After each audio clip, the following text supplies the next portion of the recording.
দর্শক, নির্বাচন কমিশনের ফলাফল ঘোষণা কেন্দ্রের এটিএন বাংলার বুথে আছেন বিশেষ প্রতিনিধি একরামুল হক সায়েম। সরাসরি চলে যাচ্ছি তার কাছে।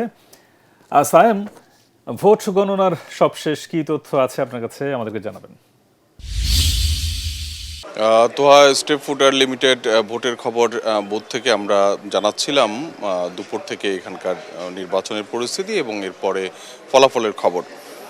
আমার কাছে এখানে যে তথ্য আছে, আসলে নির্বাচন কমিশনের পক্ষ থেকে কেন্দ্রভিত্তিক ফলাফল ঘোষণা আপনি চলছে, হয়তো শুনতে পাচ্ছেন। নির্বাচন কমিশন সচিব এবং নির্বাচন কমিশনের কর্মকর্তারা কেন্দ্রভিত্তিক ফলাফল ঘোষণা করছেন। একই সাথে আসন ভিত্তিক চূড়ান্ত ফলাফলও ঘোষণা এখন করা হচ্ছে এবং এই ফলাফল ঘোষণার যেই গতি, তাতে রাত পার হয়ে যাবে। হয়তো সেখানে আমরা এই তথ্যটি পেতে কালকে দুপুর পর্যন্ত আনুষ্ঠানিক ফলাফল পেতে এখানে সময় লাগতে পারে বলে আমরা ধারণা করছি।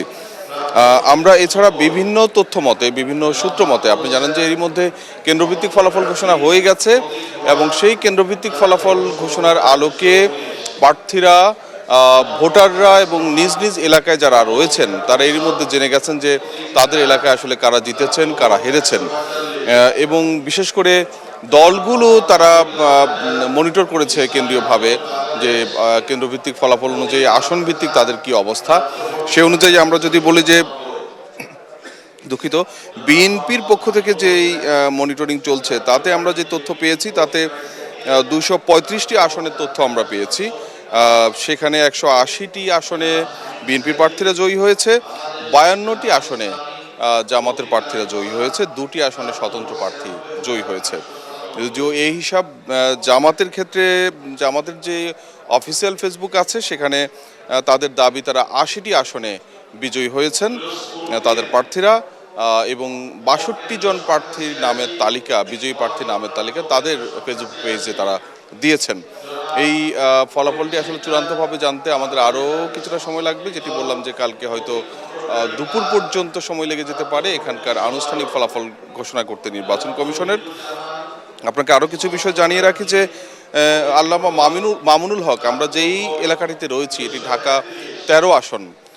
এখানে আল্লামা মামুনুল হক রিকশা মার্কা নিয়ে খেলাফত মজলিস থেকে তিনি 11 দলীয় জোটের প্রার্থী ছিলেন এবং তার প্রতিদ্বন্দ্বী প্রার্থী এখানে ভবি হাজ্জাজ ধানের শীষের প্রতীক নিয়ে তিনি নির্বাচন করেছেন।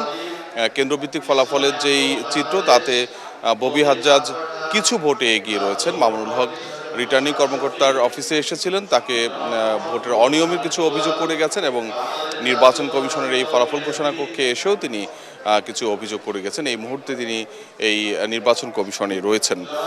আরেকটি বিষয় হচ্ছে যে, আপনি জানেন যে এই নির্বাচনে, জাতীয় সংসদ নির্বাচনের সাথে একই সাথে গণভোটও হয়েছে এবং গণভোটের ফলাফলও একই সাথে দেয়া হচ্ছে।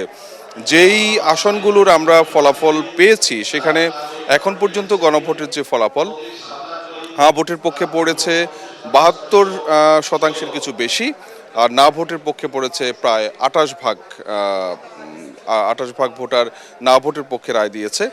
এবং এই 3টি আসনের ফলাফল কিন্তু নির্বাচন কমিশন আপাতত ঘোষণা করছে না, স্থগিত রেখেছে ফলাফল ঘোষণা।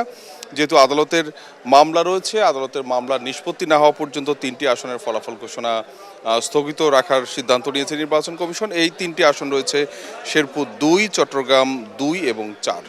আদালতের মামলা নিষ্পত্তি হলে পরবর্তীতে এই আসনগুলোর ফলাফল ঘোষণা করা হবে। আমরা আমাদের এই ফলাফল ঘোষণা কক্ষ থেকে পরবর্তী সংবাদেও আপনাকে এখানকার সবশেষ খবর জানাবো। তোহা। জি সায়েম, আপনাকে ধন্যবাদ।